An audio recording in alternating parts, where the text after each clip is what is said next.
तंग करोगी जान जदी ऐसे हम करेंगे प्यार, बोलो कैसे, बोलो बोलो हाँ हाँ हाँ। तंग करोगी जान जदी ऐसे हम करेंगे प्यार, बोलो कैसे। अब थोड़ा भी दर्शन कीजिए कीजिए कीजिए। सुनो ये सैया जी, सीधे होठे पे चुम्मा लीजिए।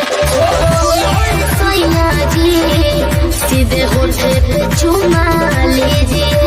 अरे तुम मुड़ा में लागत बाबू।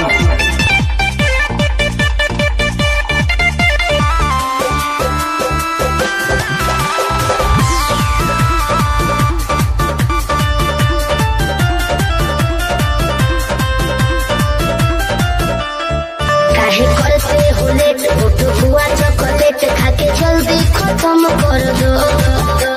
कोई देख लेगा जान, जरा रखो ध्यान, के बारी तो बंद कर दो। काहे करते हो लेट, होठ हुआ चॉकलेट खाके जल्दी खत्म कर दो। कोई देख लेगा जान, जरा रखो ध्यान, के बारी तो बंद कर दो।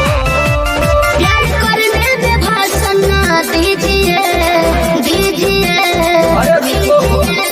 सुनो ये सैया जी, सीधे होठे पे चुम्मा लीजिए। सुनो ये राजा जी, सीधे होठे पे चुम्मा लीजिए।